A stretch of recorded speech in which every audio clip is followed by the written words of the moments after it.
마태복음 2장 10절로 11절 말씀을 중심으로 말씀을 은혜 읽겠습니다. 그들이 별을 보고 매우 크게 기뻐하고 기뻐하더라. 집에 들어가 아기와 그의 어머니 마리아가 함께 있는 것을 보고 엎드려 아기께 경배하고 보배압을 열어 황금과 유향과 몰약을 예물로 드리니라. 아멘. 여기서 말한 그들은 누구냐면은 동방박사들입니다. 그들이 여기가 예루살렘인데요, 동쪽의 페르시아 제국, 오늘날이면 이 땅이 이제 이란에 해당됩니다. 이곳에서 있었던 점성가들입니다. 하늘의 별을 살피는 점성가들인데, 그들이 자기네 나라에서 메시아를 하나님이 주신다는 약속의 말씀을 500년 전에 들었어요. 예수님 오시기 전에. 한 500년 전쯤 듣고 그 조상들로부터 그 얘기를 500년 동안 계속 전해 들은 겁니다. 즉 메시아, 저 히브리 말로 메시아고 영어로 그리스도고 우리말로 구세주, 즉 예수님이 이 땅에 오신다, 보내주신다 하는 것을 500년 전에 듣고 그들의 후손이 계속 그 이야기를 전해 듣고 하늘만 쳐다보면서 사는 점성가들입니다. 그들이 이 페르시아를 떠나서 별이 인도를 해서 이게 이제 주로 사막인데 사막길을 걸어서 여기서부터 여기까지가 1000km입니다. 1000km를 그들이 낙타를 타고 그리고 그들이 옮겨진 겁니다. 그들이 별을 보고 매우 크게 기뻐하고 기뻐하더라 그랬어요. 별의 인도를 받고 가는 것입니다. 한밤중에도 별은 계속하여 반짝반짝 빛나지 않습니까? 저와 여러분들도 칠흑같이 캄캄한 어둠의 영이 이 세상을 지배하고 있는데, 동방박사들이 별의 인도를 받듯이 오늘날 저와 여러분도 실제는 별의 인도를 받고 있는 것이에요. 실제 그렇습니다. 그래서 아무리 캄캄하고 답답해도 하나님의 말씀이 우리에게 별이 되는 것입니다. 빛이 되는 거예요. 그래서 금방이라도 곧 죽을 것 같은 그런 환경이 있잖아요. 돈이 없어서 죽을 것 같다. 건강이 안 좋아서 금방 죽을 것 같다. 누가 나를 속삭여서 죽을 것 같다는 칠흑같이 깜깜한 어두운 밤에도 말씀의 빛은 성령으로 우리에게 비춰주시는 겁니다. 그래서 바로 동방박사들이 별의 인도를 받은 것, 우리도 똑같이 별의 인도를 받고 있습니다. 성령의 비침의 말씀이 우리 마음속에서 빛을 내줄 때 어둠의 악의 영은 떠나가고 기뻐하고 기뻐하다, 이런 내용이 실제로 우리 심령 속에서 기쁨이 샘솟듯이 일어납니다. 동방박사들이 바로 이 별의 인도를 받고 자기 나라 땅 이란, 요즘은 옛날에는 그것이 페르시아죠. 거기를 떠나서 예루살렘까지 그들의 걸음을 인도했어요. 그들은 500년 동안 메시아를 기다린 사람들이에요. 대단하죠. 500년. 2조 500년을 생각해 보세요. 굉장한 세월입니다. 잃어버지도 않고 조상 대대로 눌려받았던 그들이 드디어 메시아, 즉 하나님이 우리 죄를 용서하려고 오신다는 약속이 이루어진 거예요. 그리고서는 그 별의 인도를 받고 기뻐하고 기뻐하더라.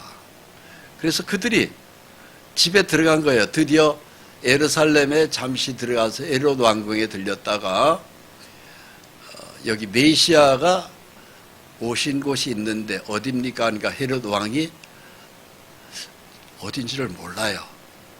그래서 성경을 보는 성사학자들을 불러서 야, 메시아가 어디서 탄생된다고 하더냐. 그러니까 베들레헴이라고 기록되어 있습니다. 그래, 저 베들레헴이라고 합니다. 근데 어디서들 이렇게 오셨습니까? 저쪽 머리 페르시아에서 왔습니다. 그러니까 하여튼 베들레헴으로 가십시오. 거기 가면 메시아가 거기서 탄생됐다고 기록되어 있으니까 거기 있을 것입니다. 그리고 알려주십시오. 나도 가서 그 헤롯 왕이 나도 가서 경배하게. 그래서 베들레헴을 향해서 예루살렘에서 베들레헴까지를 동방박사들이 또 가는 겁니다. 낙타를 타고. 그래서 그 집에 들어갔는데 아기와 그의 어머니 마리아가 함께 있는 것을 보고 엎드려 아기께 경배하고, 이게 이제 아기 예수님이십니다. 보배압을 열어 황금과 유향과 몰약을 예물로 드리니라. 아기 예수께 머리가 허연 노인들이 드디어 내가 메시아를 만났다 하고, 그들이 500년 동안 기다리던 메시아 구세주를 만났다 하면서 그들이 그렇게 소중하게 이분을 생각하고 중요한 예물 3가지를 드렸는데 그게 바로 황금과 유향과 몰약입니다. 그걸 예물로 드리고 그 앞에 엎드려 절언하는 장면을 우리가 지금 읽었습니다. 그럼 그들은 어떻게 해서 500년 동안 예수를 기다렸을까? 그들만이 기다린 게 아닙니다. 그들이 조상 대대로 어느 때부터 다니엘서부터 메시아를 주신다고 하나님의 말씀의 메시지가 있었습니다.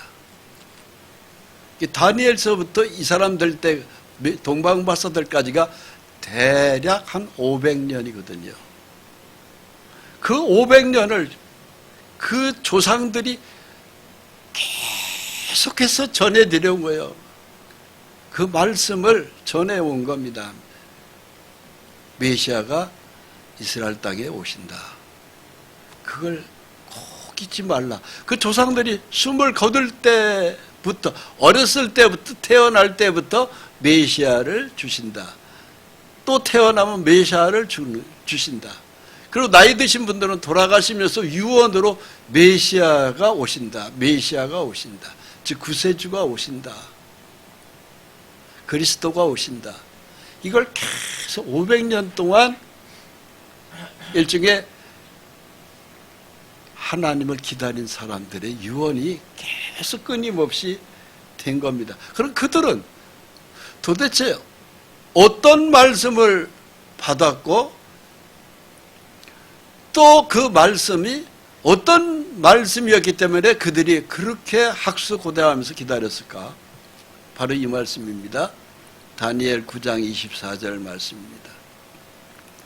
62일의 후에 기름 부음을 받은 자가 끊어져 없어질 것이며 장차 한 왕의 백성이 와서 그 성읍과 성소를 무너뜨리려니와. 자, 500년 전에 그 동방박사들이 다니엘을 통해서 받은 말씀이 그들 조상의 대대로 후손들까지 500년 동안 붙들은 말씀이 바로 이 말씀이에요. 72일의 중에서 62일의 후에는 기름 부음 받은 자가 끊어져 없어진다. 즉 기름 부음 받은 자가 누구냐면은 예수님입니다. 예수님이 끊어진다. 목숨이 끊어진다 이거예요. 십자가에서 끊어져 죽는다 이거예요. 그래서 없어질 것이다. 십자가를 그들은 예수 그리스도가 탄생하기 500년 전서부터 조상들로부터 얘기를 쭉 들은 거예요. 굉장하죠? 즉 다니엘이 72대가 이때 그가 이것을 하나님께 말씀을 받았고 72대 중에 7일에가 지나갔고 그 다음에 62대 후에는 예수 그리스도가 이 땅에 오셔서 십자가에서 우리 죄 때문에 죽으실 것이고 그리고 이제 한 이래가 남았는데 그 이래는 이 교회 시대 후에 7년 앞으로 이제 이루어질 걸 마지막 지금은 71회가 아직 시작은 안 되었습니다만 곧 시작될 것입니다. 그러면은 예수님이 재림하는 메시아가 오셔서 천년 왕국이 시작됩니다.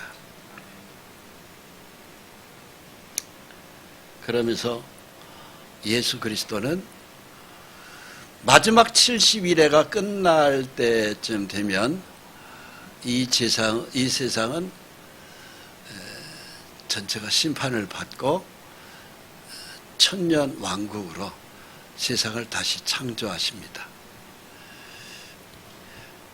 그러면서 몇 개의 더 말씀을 다니엘은 페르시아에 다니엘은 끌려간 포로였는데 거기서 이사야 말씀도 다니엘은 또 전합니다. 이게 다니엘보다 조금 앞에 살았던 이사야 선지자의 글도 다니엘은 전했던 것입니다. 제가 읽겠습니다. 이사야 9장 6절 이는 한 아기가 우리에게 낳고 한 아들을 우리에게 주신 바 되었는데 그의 어깨에는 정사를 메었고 그의 이름은 기묘자라 모사라 전능하신 하나님이라 영존하시는 아버지라 평강의 왕이라 할 것입니다. 다니엘보다 조금 앞에 살았던 이사야 대선지자의 글을 다니엘은 끌려간 페르시아 제국에서 즉 이란 사람들에게 전한 것입니다. 근데 그 전한 내용이 바로 이사야 예언이 참 굉장한 예언이 많습니다. 메시아에 대한 예언. 한 아기가 우리 속에서 태어난다. 아들로 온다. 근데 그분은 어깨에 큰 일을 메고 오셨다. 근데 그 이름이 기묘자다. 놀라운 이름을 가졌다. 모사라. 영어 성경에는 카운슬러라고 되어 있어요. 우리를 위로하는 자다. 기묘자는 원더풀로 되어 있어요. 놀라운 이름을 가졌다. 근데 전능하신 하나님이라. 그러니까 하나님이 아들로 태어난다 이 소리입니다. 그래서 놀랍다 이게 그 이름이 그래서 놀라운 거다. 그러니까 생각해 보세요. 하나님이 사람으로 태어난 거예요. 세상에 이거같이 놀라운 이름이 어디 있어요? 그리고 영존하시는 아버지라 영원히 존재하시는 하나님 아버지다 이 소리입니다. 그런데 그분의 또 다른 이름은 평강의 왕이라 우리에게 평화를 주려고 오신 분이다. 그럼 왜 이분이 우리에게 평화를 주실까요? 우리는 왜 근데 평화가 없을까요? 마귀에게 속해 있으면 평화가 없습니다. 마귀에게 속해 있는 것을 예수에게로 거처를 옮겨야 됩니다. 그럼 평화가 옵니다. 그래서 전능하신 하나님 속에 들어가 줘야 돼요. 그러면은 영존하시는 아버지라 즉 영생의 은혜로 우리의 삶이 영원을 향해서 가합니다.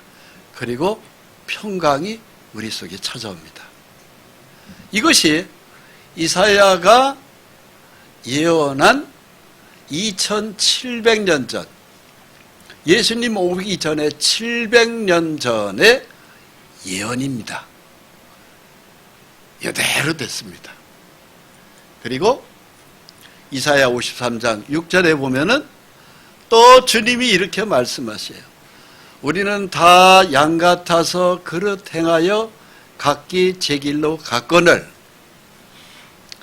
여호와께서는 우리 모두의 죄악을 그에게 담당시키셨도다. 저와 여러분들은요,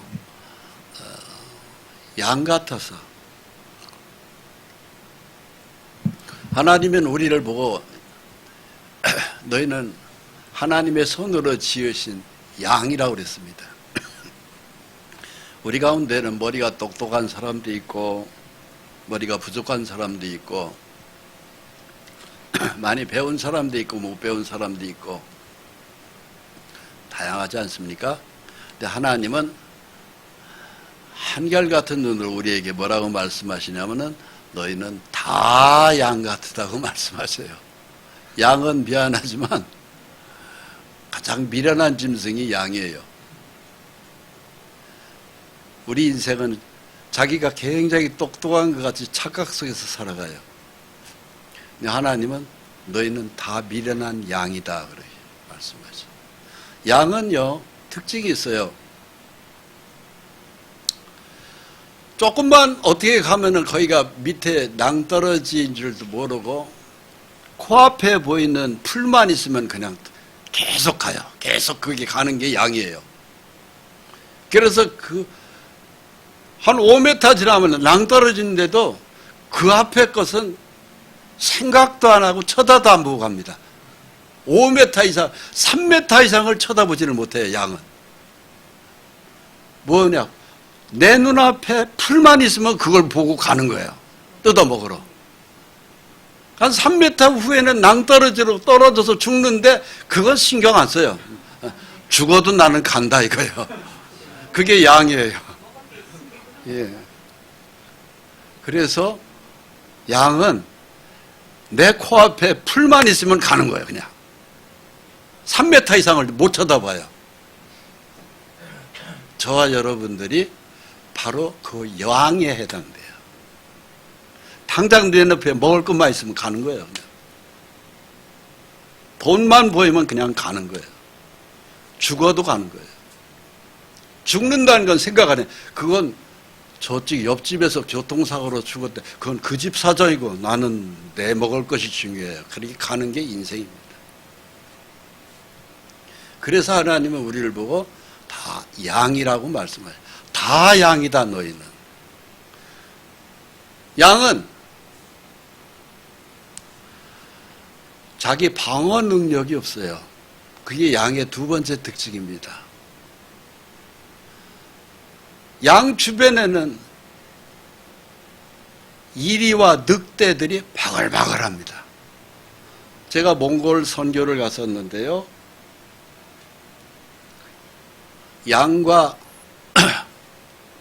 양의 목자들이 양을 많이 키워요. 말을 타고.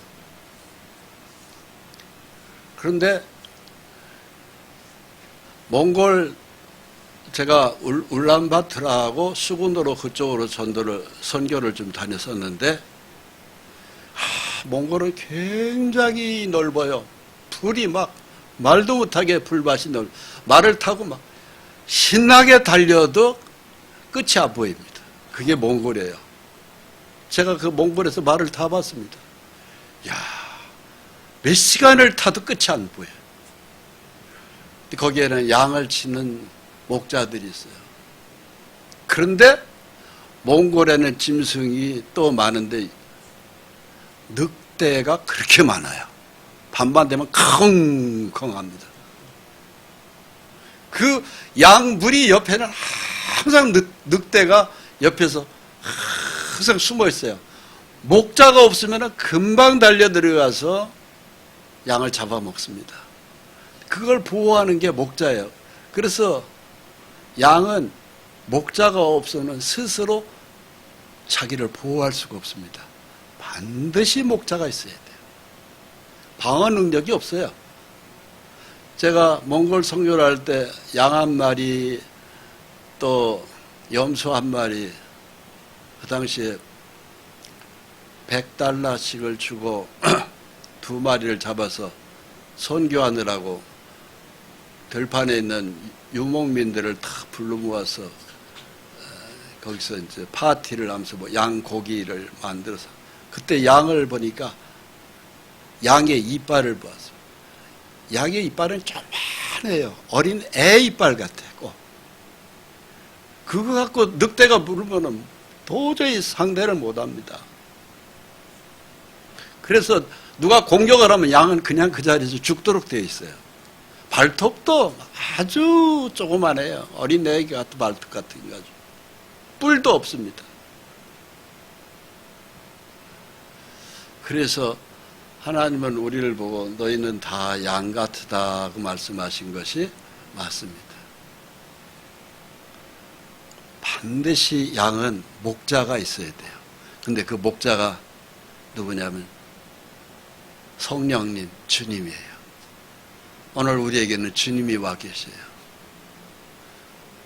성령의 주님의 특징이 있어요. 보호예요, 보호. 내가 너희를 보호하겠다. 그래서 오늘 우리가 간밤에도 이 추위에 깊은 잠을 잤습니까? 아침에 끼니를 거르지 않고 식사하셨습니까? 성령의 주님이 보살펴서 그래요. 감사하십시오. 눈을 딱 뜨면 그냥 감사부터 하셔야 돼요. 하나님, 주님이 돌봐주셔서 아침에 눈을 떴습니다. 간밤에 데려갈 수도 있잖아요. 눈만 뜨면은요, 우리는 그냥 감사하세요. 왜?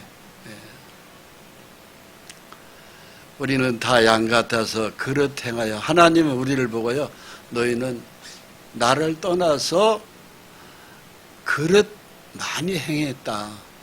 네 맘대로 많이 돌아다녔다 이게요. 그러면서 각기 제 길로 갔거늘이라는 것은 우리 각자가 눈앞에 보이는 것만 쫓아서 각자 내 생각대로 내 고집대로 많이 살았다 이 소리입니다. 근데 살아온 지난 날을 우리가 되돌아보십시오. 부끄러운 것들이 많잖아요. 즉 잘한 행위도 있었겠지만 내 양심에 지어지지 않는 죄의 길들이 사람마다 다 있습니다. 근데 그 모든 죄를 하나님이 뭐라고 말씀하셔요? 여호와께서는 우리 모두의 죄악을 그에게 담당시키셨도다. 즉 메시아 예수님에게 다 담당시켜서 우리는 죄 짓는 쪽에 돌아다니라고 바빴고 죄를 다 담당하고 피 흘려 돌아가신 분은 예수님이시고, 이것이 하나님 아버지의 뜻이에요. 하나님께서 우리 죄를 다 담당시키셔서 하나님의 어린 양이 되어서 피 흘려 우리 죄를 용서하셨다 이 소리입니다. 이 말씀이 동방박사들에게 500년 동안 전해져 온 거예요. 동방박사들이 그분이 드디어 우리 죄를 해결하려고 오신다. 그분들이 성경을 많이 아는 분들도 아니에요. 오히려 우리보다도 성경을 훨씬 모르는 분들이에요. 그런데 그들은 요 몇 개의 말씀을 500년 동안 붙들고 사는 거야.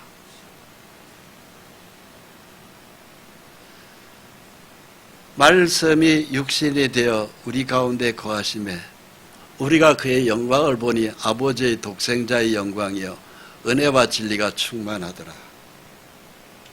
여러분, 믿음이란 건요, 성경 전체를 통째로 다 외워도요, 믿음 없을 수 있어요. 그러나 2개든 3개의 말씀을 가지고 계속 믿음의 뿌리를 내리면 성경 통째로 읽는 사람보다 나을 수 있어요. 믿음은 그런 것입니다. 그 말씀을 믿고 사느냐 이거예요. 믿고 사느냐. 동방박사들에서 우리가 배울 게 참 많습니다. 그들은 조상 때부터 믿음을 전통으로 받은 사람들도 아니에요. 오히려 그들이 살았던 페르시아, 오늘날 이란, 그 나라 땅은 바알신을 섬겼던 우상 숭배의 본거지입니다. 즉 귀신 섬기는 나라예요. 그랬던 거기서 태어났던 그들이 다니엘의 말씀을 듣고 기다린 세월이 500년입니다. 많은 말씀을 받은 것도 아니에요. 4-5개의 말씀이에요. 그 말씀을 붙들고 그들은 메시아를 기다리고 기다린 거예요. 그런데 그렇게 기다렸던 그들에게 드디어 예수님이 오신 겁니다. 말씀이 육신이 되어 우리 가운데 거하심에 우리가 그의 영광을 보니 아버지의 독생자의 영광이요 은혜와 진리가 충만하더라. 500년 전에 다니엘을 통해서 주셨던 말씀이 육신이 되어서 실제로 우리 속에 들어오신 거예요. 그분이 예수 그리스도이십니다. 그럼 예수님은 누구셔요? 하나님이십니다. 본래 하나님을 본 사람이 없으되 아버지 품속에 있는 독생하신 하나님이 나타내셨느니라. 여러분, 저와 여러분들은 예수를 믿죠. 그 예수님이 본 모습이 누구냐고 하는 것이 참 중요합니다. 하나님의 천지를 지은 하나님이십니다. 그분이 사람으로 우리 죄를 해결하려고 오신 분이에요. 하나님이 나타내신 거예요. 그래서 예수님을 만난 것은 하나님을 만난 것입니다. 하나님을 만나셨습니까? 확실히 만나셨나요?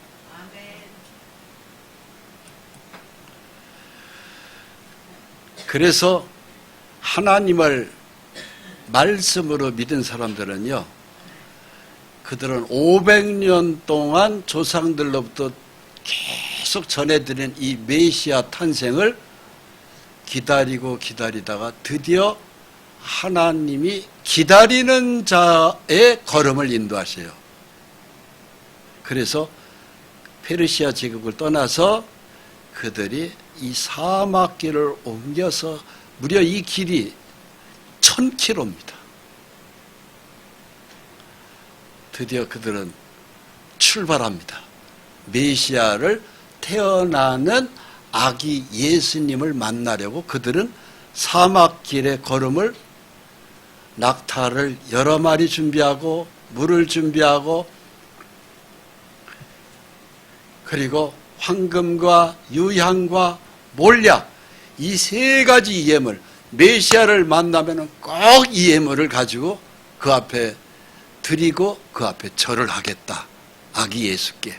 그리고 그들이 사막길을 떠나는 겁니다. 그리고 드디어 그들이 몇 달에 걸쳐서 드디어 예루살렘에 도착했어요. 가보니까 왕이 헤롯 왕이 있습니다. 분봉왕 헤롯. 당시에 로마 황제가 있고 분봉왕 제도가 있었습니다. 즉 로마 황제가 다 다스리지 못하니까 그 지역에 있는 로마 황제의 하수인 꼭두각시를 하나 세운 것이 그게 바로 분봉왕입니다. 헤롯 왕에게. 왕이여, 우리가 메시아를 예배하러 왔습니다. 그랬습니다.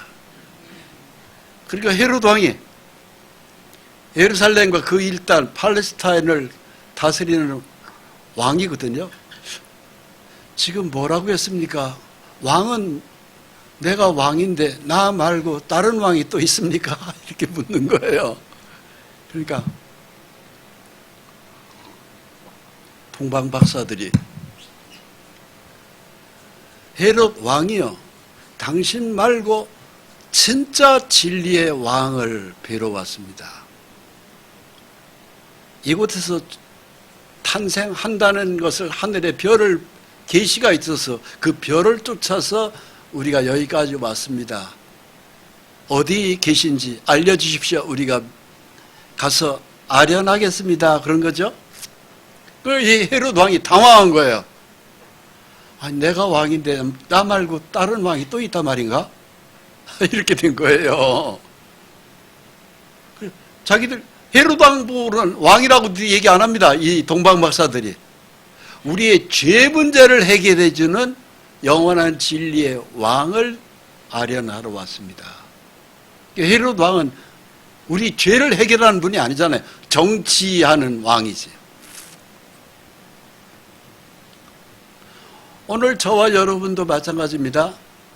우리나라의 대통령을 우리 왕이라고 우리 생각 안 합니다. 그냥 대통령이 정치 지도자예요. 진짜 왕은 예수님이십니다.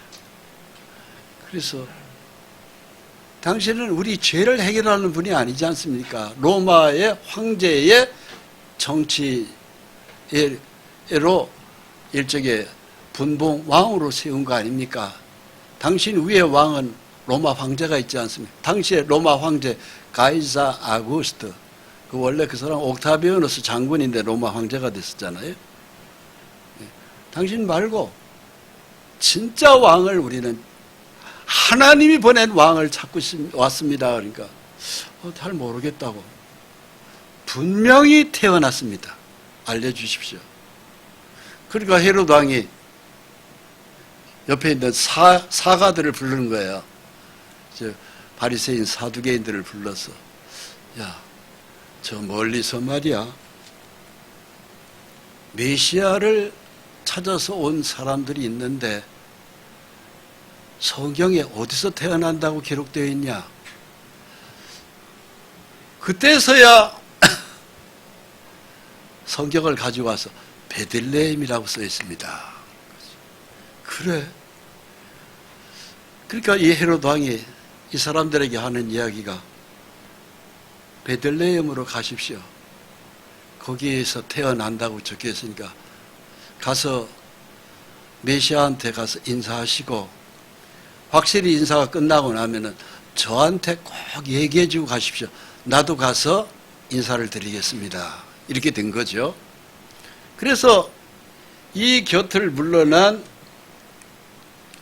동방박사들이 예루살렘에서 어디로 갔냐면은 베들레헴으로 간 거예요. 베들레헴 가니까 여기는 다윗의 동네거든요. 다윗의 후손들이 사는 것입니다. 예수님은 다윗의 후손으로 온다고 성경에 기록된 대로 예수님은 정확하게 베들레헴에서 태어나신 겁니다. 거기 가니까 예수님이 계신 거예요. 거기에 황금과 유향과 몰약을 드렸습니다. 그런데 이 동방박사들이 가서 인사를 드리기 전에 먼저 가서 인사드린 사람들이 있어요. 그게 누구냐면은 목자들입니다. 동방박사들보다 빨랐습니다. 그 내용이 누가복음 2장 8절에 기록되어 있어요. 목자들이 밤에 밖에서 자기 양떼를 지키더니. 그러니까 예수님 탄생을 제일 먼저 하나님 가서 인사시킨 것은 이 목자들입니다. 천사가 이르되 무서워하지 말라. 보라, 내가 온 백성에게 미칠 큰 기쁨의 좋은 소식을 너에게 전하노라. 오늘 다윗의 동네에 너희를 위하여 구주가 나셨으니 곧 그리스도 주시라. 너희가 가서 강보에 쌓여 구유에 뉘어있는 아기를 보리니 이것이 너에게서 표적이니라 하더라. 강보에 쌓여 있는 아기, 요걸 본 사람들이 베들레헴의 목동들입니다. 막 태어나자마자 본 거예요. 동방박사들은 제가 생각할 때는 예수님이 태어나고 한 1, 2년 지난 다음입니다. 그 다음에 예수님이 아장아장 막 걸려고 하는 그때에 동방박사들이 가서 본 거예요. 그러니까 제일 먼저 본 것은 목자들입니다.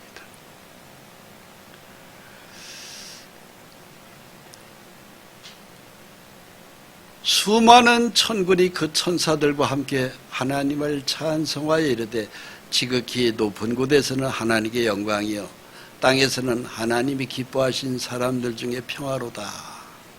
이건 천사가 한 이야기입니다. 하나님께 받은 말이에요. 그래서 동방박사들보다 최소한도 1년 먼저 진짜 이 아기 예수에게 경배한 사람은 이 목자들입니다. 그리고 그 후에 조금 큰 예수님이 이제 아장아장 걷고 하는 것을 본 것은 동방박사들입니다. 이 동방박사들이 가져간 예물이 중요합니다. 황금과 유향과 몰약입니다. 이것은 그들이 고향 페르시아에서 500년 동안 드디어 기다리던 우리 죄 문제를 깨끗이 해결해 주는 예수님을 우리가 가서 인사를 드리는데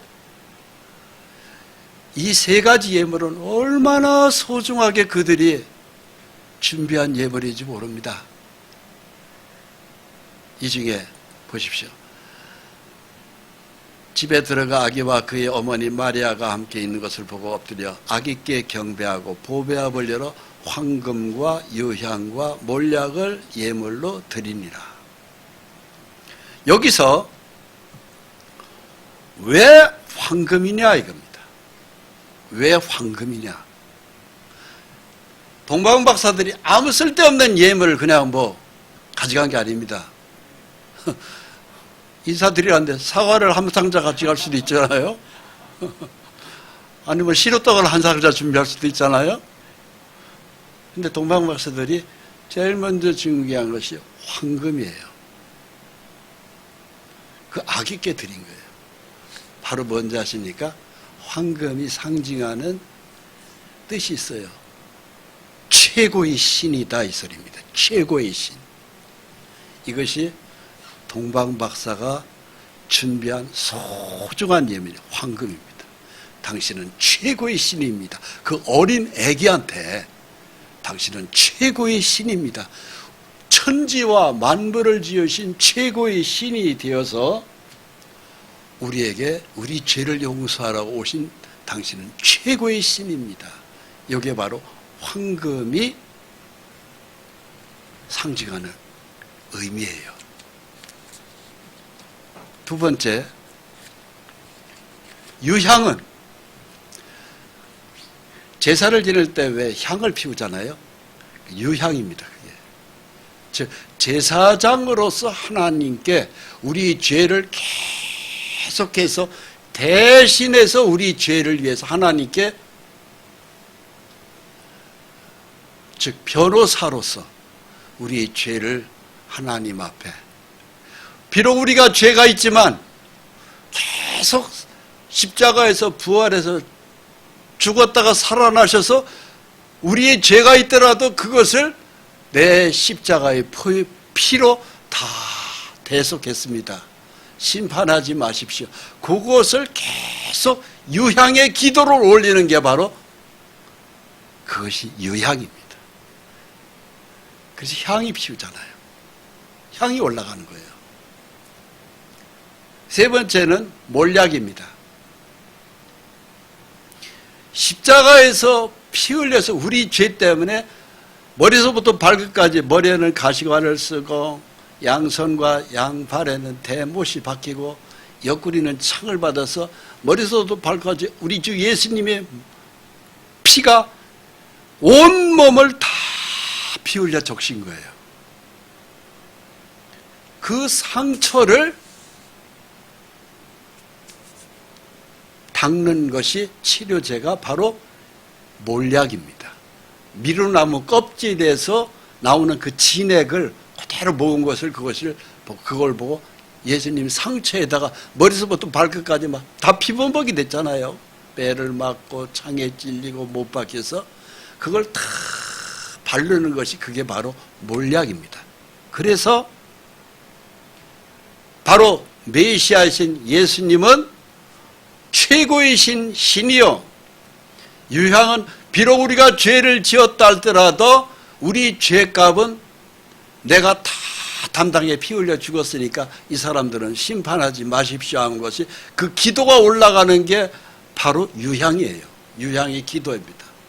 그리고 실제로 피 흘려 죽은 그 상처를 다 머리서부터 발끝까지 발라주는 것이 바로 몰약입니다. 그래서 예수님이 십자가에 돌아가시고 난 다음에 마리아가 새벽에 제자들은 자고 있는데 몰약을 가지고 와서 예수님 상처에 발라드리려고 그걸 가지고 올라갔잖아요. 그렇습니다. 그래서 이 황금과 유향과 몰약은 메시아에게 기념하는 동방박사들의 예물입니다. 주님은 이렇게 우리 죄를 위하여 피 흘려 죽으신 것을 기념하면서 경배드립니다 하면서 이 황금과 유향과 몰약을 예물로 아기 예수께 드리고 그 앞에 동방박사들 허연 노인들이 그 아기 예수께 절을 한 거예요. 이것이 여러분 우리에게는 큰 기쁨이에요. 예수님 한 분이 최고의 신으로 되어 오셨고, 비록 저와 여러분들이 다 흠들이 있죠. 흠없는 사람이 어디 있어요? 죄 없는 사람이 어디 있습니까? 그 죄를 위해서 피 흘려 죽으시고, 그리고 우리를 죄를 위해서 계속 끊임없이 지금도 기도가 올라가고 있는 겁니다. 이것이 진리의 왕이시에요. 예수님. 빌라도가 예수님을 십자가에 못 박아 죽이기 전에 예수님의 죄를 찾아서 로마 시대 때 최고의 사형 제도의 사형 틀이 바로 십자가거든요. 산채로 못을 치는 겁니다. 근데 죄가 없는 거예요. 예수님이 죄가 없어요. 왜? 예수님이 누굽니까? 하나님인데 하나님이 죄가 있을 리가 있나요? 죄를 찾지 못했다고 그랬죠. 빌라도가 이르되 진리가 무엇이냐 하더라. 이 말을 하고 다시 유대인들에게 나가서 이르되 나는 그에게서 아무 죄도 찾지 못하였노라. 예수님을 아무리 조사해봐도 죄가 없는 거예요. 죄는 누구한테 있어요? 저와 여러분들에게 있잖아요. 우리 죄 때문에 그분이 십자가에 달렸지 예수님에게는 죄가 없어요. 그럼 우리들의 죄는 어디로부터 왔어요? 모태에서 죄 중에 나를 잉태했다고 그랬죠. 죄는 에덴 동산부터 시작되어서 끊임없는 유전입니다. 출발은 에덴 동산입니다. 우리 조상 아담이 하나님이 먹지 말라 하는 그 선악을 알게 하는 실과를 다 먹고 남편에게도 주면 남편도 아담도 먹은 거예요. 그래서 우리는 기쁨을 잃어버렸어요. 에덴 동산은 선악과를 따먹기 이전에는 굉장히 기쁨이 많았던 곳이에요. 그래서 에덴이라는 말의 뜻이 기쁨이라는 뜻입니다. 즐거움이라는 뜻이에요. 그런데 우리 조상 아담이 하나님이 먹지 말라는 선악과를 따먹음으로 말미암아 마귀의 말을 들어서 우리 조상의 실수로 태어나는 사람마다 모든 사람이 다 죄인이 된 것입니다. 기쁨을 잃어버렸어요. 그래서 신락원이라는 말이 번역해요. 잃어버렸다 이거. 낙원을 잃어버렸다. 기쁨을 잃어버렸다 이 소리입니다. 기쁨을 잃어버린 우리는 마귀에게 속해서 태어나서부터 많은 죄 속을 좌우를 분별하지 못하고 수많은 세월을 허송세월하면서 캄캄한 어둠 속에서 저나 여러분들은 헤매고 돌아다녔지 않습니까? 근데 그 죄를 깨끗이 해결하는 것이 그게 메시아가 하는 일이란 말입니다. 그것을 하시는 분이 곧 예수님이십니다. 그래서 진리는 바로 뭐냐? 다른 것이 아니에요. 그걸 회복시켜 주려고, 우리의 기쁨을 다시 찾아 주시려고, 우리의 희락을 다시 주시려고, 하나님 말씀, 그것을 다시 우리에게 주시려고 오신 분이에요. 그래서 주님이 이 땅에 오신 것입니다. 그걸 모르는 빌라도는, 예수님을 재판했던 빌라도는 진리가 뭔지는 모르는 거예요. 그러니까 진리가 무엇이냐 이렇게 묻는 겁니다. 그런데 오늘날 저와 여러분들은 예수를 믿는 순간에 이것이 진리구나 하는 것을 아셨잖아요. 엄청난 걸 여러분, 예수를 믿었다는 건요, 제가 말씀드렸죠. 지구만한 금덩어리하고도 바꿀 수 없는 걸 가졌다고 생각하시면 돼요. 틀림없습니다.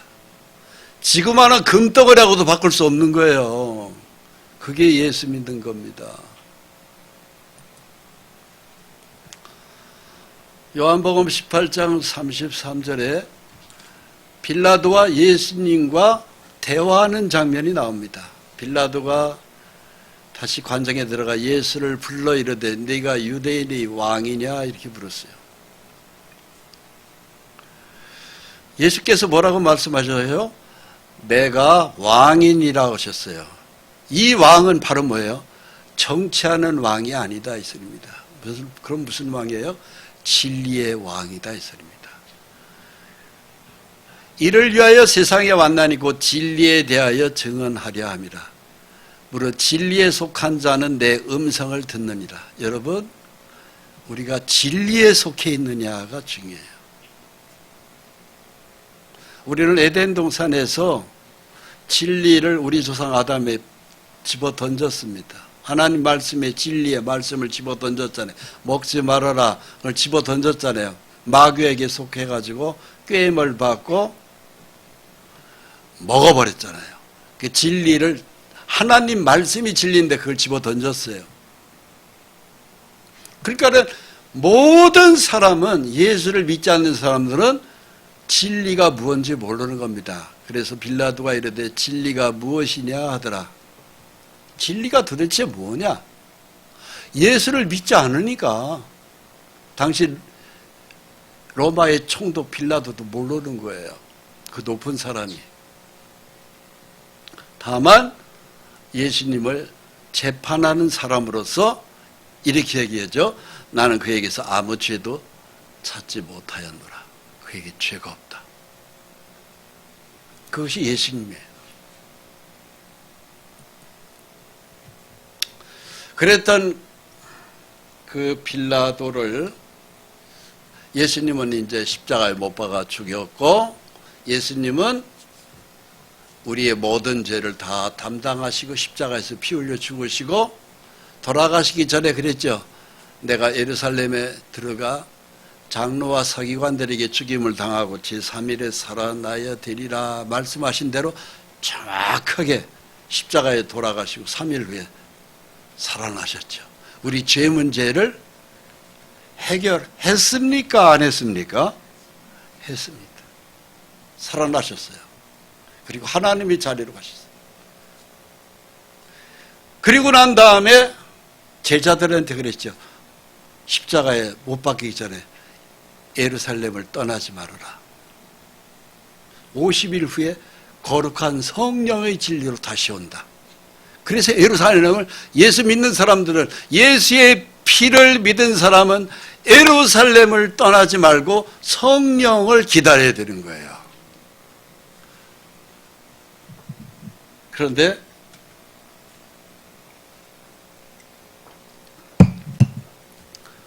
어떤 사람들은 예수의 피만 믿으면 돼. 이런 사람들이 있어요. 또 그것까지만 가르치는 교회가 있어요. 이단이죠, 이단. 소위 얘기해서. 예수의 피면 난 천국 가. 끝! 그 다음에 끝. 그 다음에는. 성령이 없어요.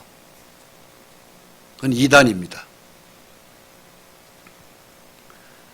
예수님이 성령님 뭐라 했어요? 50일 후에 성령을 준다. 그게 오순절 성령이에요. 성령으로 오셔서 예수의 피를 전하는 데 있어서 성령이 오셔서 무슨 일을 하셔요? 우리 속에 진리의 말씀으로 내 속에 주님은 들어오기를 원하시는 거예요. 그게 바로 성령의 역사입니다. 여러분, 성령이 얼마나 중요한지 아세요? 에덴 동산에서 우리 조상 아담이 선악과를 따먹고 난 다음에 그 다음에 마귀에게 속해서 우리는 계속 각자 죄의 길을 양같이 걸어 다녔습니다. 근데 그 죄를 예수님이 십자가에서 다 담당하셨어요. 그 다음에 주님은 우리 속에, 우리 심령 속에 오고 싶은 거예요. 왕으로 들어오고 싶은 거예요. 그게 왕으로 들어오시는 게 바로 그게 뭐냐면은 성령의 말씀의 역사입니다. 굉장히 중요해요. 그래서 오순절 성령이 그래서 중요합니다. 예수의 피 이후에 50일 후에 성령 강림이에요. 그래서 예루살렘을 절대 떠나지 말아라. 사도행전 1장에 나오잖아요. 예루살렘을 떠나지 말아라. 그래서 그 예루살렘에 기다렸던 제자들이 드디어 오순절 성령을 받고 난 다음에 그 다음 달은 성령님이 믿는 사람 속에 진리의 영으로 들어오신 거예요.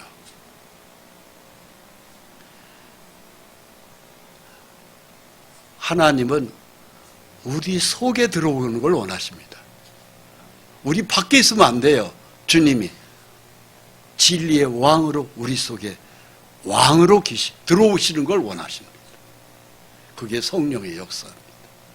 그 다음에 뭐 병 고치고 뭐 우리의 기도에 응답되고 뭐 방언하고 이런 것들은요, 그건 그렇게 중요치 않아요.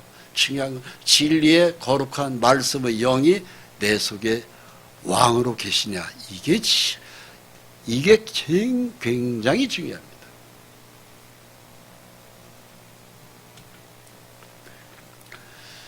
요한복음 14장 8절입니다. 빌립이 이르되 주여 아버지를 우리에게 보여주옵소서 그리하면 족하겠나이다. 예수께서 이르시되 빌립아 내가 이렇게 오래 너희와 함께 있을 때 네가 나를 알지 못하느냐. 나를 본 자는 아버지를 보았거늘 어찌하여 아버지를 보이라 하느냐. 그랬습니다. 여러분, 예수를 믿는 게 하나님 아버지를 보는 것입니다. 이 믿음이 성령으로 들어온 사람은요, 빌립은 남은 생애를 어떻게 살았어요? 목숨을 다해서 복음을 전했습니다. 진짜 성령을 받은 믿음은요, 죽기 살기를 가지고 믿음의 생활을 하는 거예요.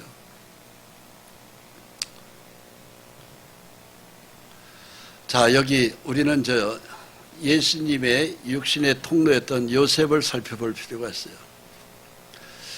마태복음 1장 23절에 보아 처녀가 잉태하여 아들을 낳을 것이요 그 이름은 임마누엘이라 하리라 하셨으니 이를 번역한즉 하나님이 우리와 함께 계시다 합니다. 성경은요, 기적을 기록한 책입니다. 자, 생각해 보세요. 우리 상식적으로 남자와 전혀 잠자리를 하지 않는 여자, 그야말로 수처녀입니다. 그런데 오늘날 애를 낳은 거예요. 그건 처녀예요, 아줌마예요? 처녀예요, 아줌마예요? 한참 생각해 봐야 돼요. 처녀가 어떻게 애를 낳아요?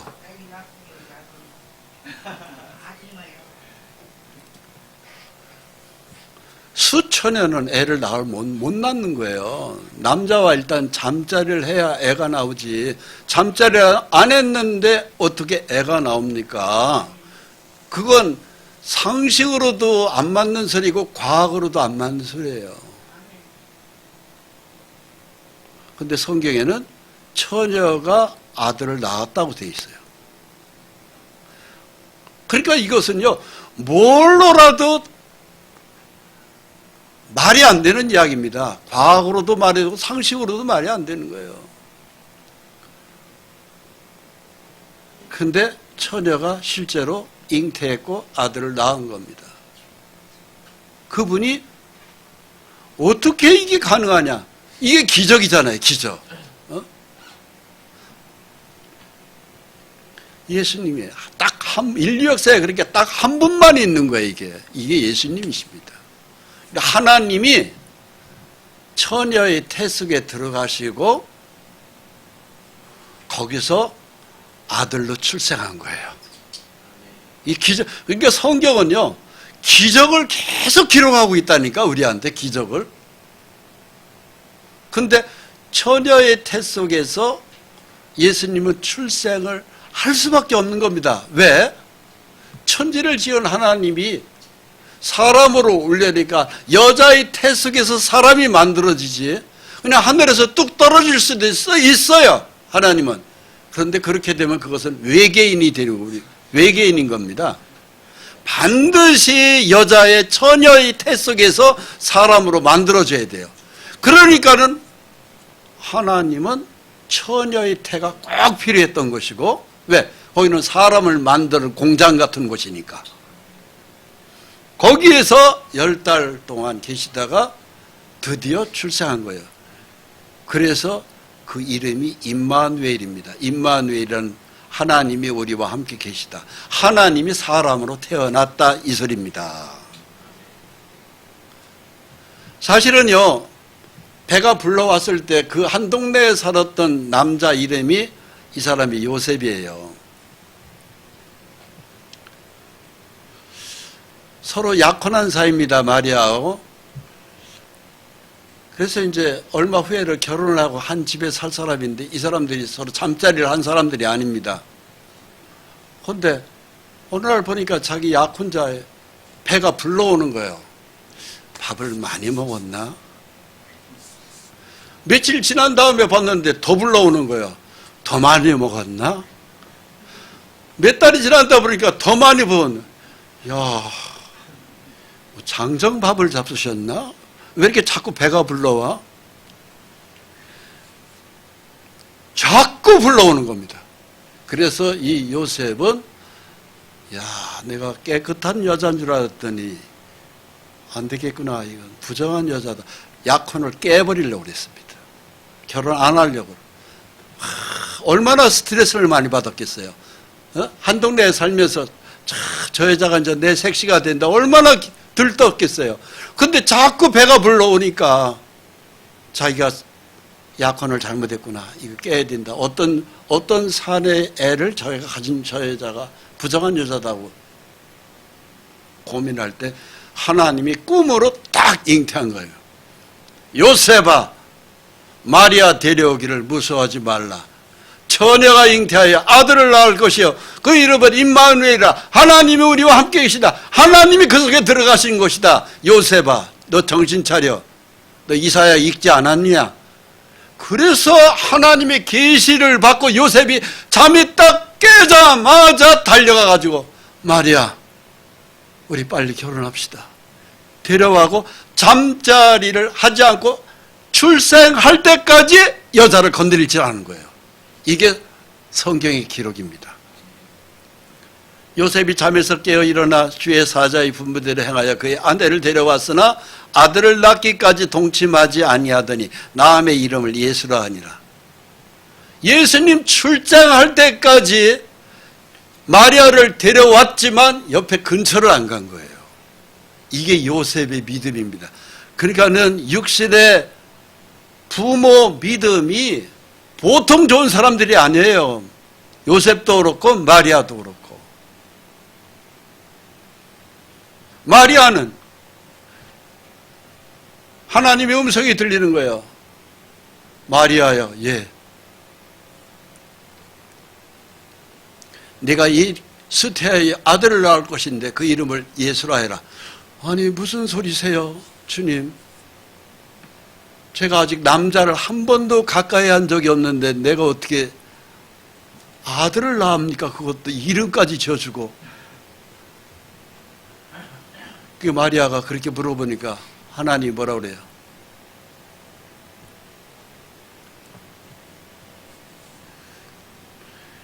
이 마리아가요, 믿음이 없는 여자 같으면은요, 절대 수락 못 합니다. 하나님 정신없는 소리 하지 마세요. 저 약혼자가 있습니다. 요셉인데, 아니 그 사람하고 잠자리도 안 했는데 내가 애를 낳고 그 이름을 이름까지 져줘요? 저 그렇게 못 합니다. 다른 여자 알아보세요. 다른 여자. 근데 마리아가 뭐라고 한 줄 아십니까? 주의 계집종이오니 주께서 원하시면 쓰십시오. 그 자기 처녀의 태를 드린 거예요. 여러분, 그게 믿음이에요. 하나님이 쓰겠다면은 쓰세요. 제 인생이 망가져도 좋습니다. 믿음의 결단은 그런 것이에요. 이것저것 계산 안 합니다. 주님 필요하면 쓰세요. 제 처녀의 태를 드리겠습니다. 그래서 주의 계집전이 주께서 허락하신 대로 쓰십시오 했으니까 처녀의 태 속에 예수님이 들어가신 거예요. 그래서 마리아의 배가 불러왔고 그의 남편의 약혼자인 요셉도 마리아를 데려왔고 자꾸 배가 불러오는 겁니다. 하나님이 오신 것이다. 그리고 아들을 낳기까지 동침을 안 한 것입니다. 젊은 사람들이에요. 이 사람들이 주님이 이 땅에 사람으로 태어날 때까지 기다리다가 끝내는 베들레헴에 가서 호적하라는 가이자 아구스트의 황제의 명령을 따라서 베들레헴에서 출산한 겁니다. 그리고 주님이 그렇게 말씀하신 거예요. 요한복음 14장 6절에 예수께서 이르시되 내가 곧 길이요 진리요 생명이니 나로 말미암지 않고는 아버지께로 올 자가 없느니라. 너희가 나를 알았더라면 내 아버지도 알았으리라. 이제부터는 너희가 그를 보았고 또 보았느니라. 그러면서 나는 길이라고 하면서 얘기하신 분은요, 인류 역사에 이분 한 분밖에 없습니다. 예수님. 그래서 예수를 통하지 않고는 아무도 천국 못 갑니다. 그분이 길이고 그분이 진리고 그분이 영원한 생명이에요.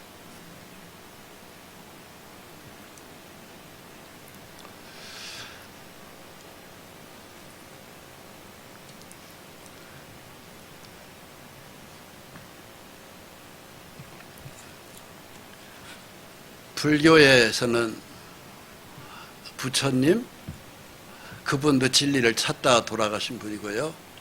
그분을 따라서 산 유명한 스님들이 우리나라에 고승들이 있어요. 우리나라 조계 중에 초대 종장이었던 효봉 스님이라고 있어요. 일제외정시대 때 평양에서 판사를 했어요. 근데 자기가 판결을 잘못해가지고 어떤 한 사람을 억울하게 사형자로 몰아가지고 살인자로 몰아서 사형시켜버렸습니다. 그랬던 그 효봉 스님이 내가 뒤늦게 범인이 체포된 거예요. 그 살인자가 잡힌 거예요. 그 효봉이 아침에 출근하다 말고서는요, 양심의 가책을 받아서 이 사람이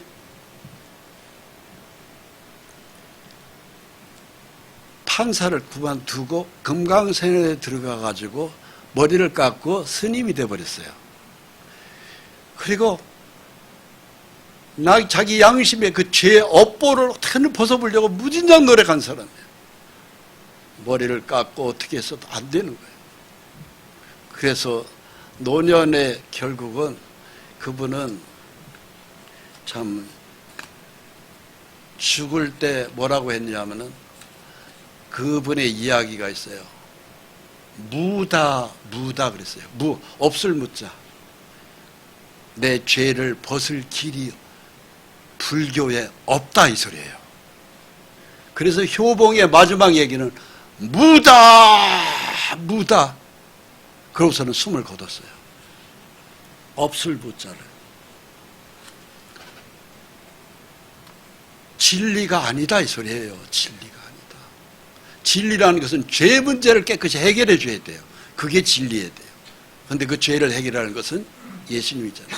그 효봉이 세 사람을 자기 제자를 뒀습니다. 그 중에 한 사람이 법정 스님이에요. 그 유명한 무소유라는 책을 쓴 사람. 근데 그 법정 스님도 그 사람은 목포상고를 나온 사람이고 뭐 대학은 어딘가를 좀 다녔던 사람인데 그 사람도 나중에 스님이 됐는데 그게 바로 효봉 스님의 제자입니다.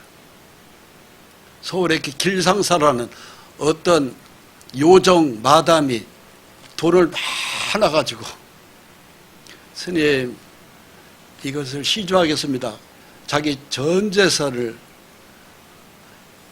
법정 스님한테 드리니까 법정 스님이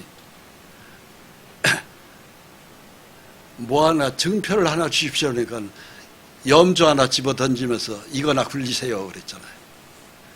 그래서 길상사가 만들어진 거 아니에요. 서울에 유명한 사찰입니다. 엄청나게 잘 지었다고 그래요. 난 가보질 않았지만. 근데 하루 저녁 또 잠을 안 잔 사람이 법정 스님이에요. 그 법정이 한 누구의 영향을 받냐면 효봉의 큰 제자예요. 효봉은 세세히 제사를 두었어요. 하나는 법정, 하나는 박완일이라는 사람, 대한불교협회 회장이 있어요. 그 박완일 씨는 제가 서울에서도 자주 만났던 사람이에요. 제가 있었던 연수원에 자주 강의도 왔던 사람이고. 박완일 씨하고도 제가 얘기 많이 해봤어요. 목소리 들어보면 참 기가 막혀요. 막 강의도 잘합니다. 그런데 마찬가지로 진리가 없어요. 여러분 그걸 아셔야 돼요. 불교에 진리가 없어요. 죄를 용서해주는 길이 없습니다. 죄를 용서받는 길은 딱 하나밖에 없어요. 그것은 예수의 십자가 위에는 없습니다. 여러분 우리가 믿는 예수의 십자가 지구만한 금덩어리하고도 바꿀 수 없는 진리예요. 기뻐해야 됩니다. 호련히 수많은 천군이 그 천사들과 함께 하나님을 찬송하여 이르되 지극히 높은 곳에서는 하나님께 영광이요 땅에서는 하나님이 기뻐하신 사람들 중에 평화로다 하니라. 자, 우리는 예수를 믿었습니다. 평화가 우리 마음속에 왔습니다. 이 평화를 잃어버리지 마십시오. 게을리하지 마십시오. 그 소중한 십자가의 진리를 깨닫고 어디서 또 다른 걸 찾지 마세요. 오직 예수만이 우리의 유일한 기쁨이요 희락입니다. 만복의 근원이 예수의 십자가 안에 있습니다. 기도하겠습니다. 하나님 감사합니다. 페르시아의 하늘만 쳐다보던 점성가들이 500년 동안 그들이 신앙의 유전을 따라서 메시아를 기다리던 그들이 1000km의 사막길을 찾아서 예루살렘으로 또 베들레헴으로 가서 어린 예수 그리스도를 만나서 그 앞에 절을 하고 황금과 유향과 몰약을 예물로 드렸습니다. 지극히 높으신 하나님 오심을 기뻐하고 기뻐하며 황금을 드렸고 우리 죄를 위하여 계속 기도해 주시는 상징으로 유향을 드렸고 우리 죄를 위하여 피 흘려 돌아가시는 예수님을 상징하여 몰약을 예물로 드리고 그 앞에 절을 했습니다. 이 소중한 예수의 십자가 보혈의 은혜를 받고 우리도 준 하나님 앞에 우리의 가장 소중한 시간을 드릴 수 있는 용기를 주시고 믿음을 주시고 지혜를 주시옵소서. 말씀을 주시옵소서. 그래서 이 마지막 시대에 무엇을 위하여 살 것이냐 하는 것을 다시금 크게 깨닫게 해주시고 오늘 밤 성탄절 이제 내일 성탄절 예배도 우리가 드릴 수 있도록 우리 마음과 걸음을 인도해 주시고 우리를 통하여 영광 나타내 보여주옵소서. 예수 그리스도의 이름으로 기도합니다. 아멘.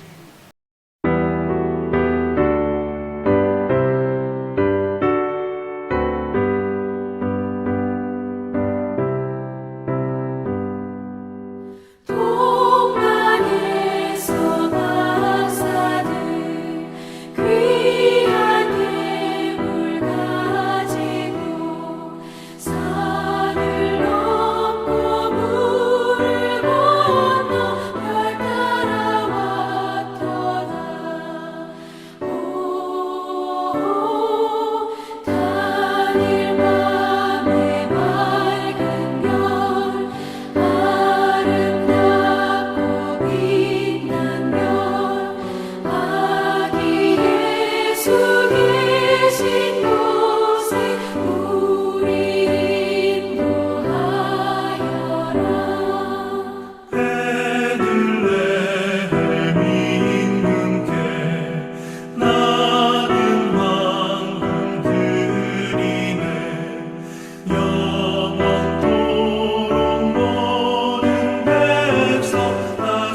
주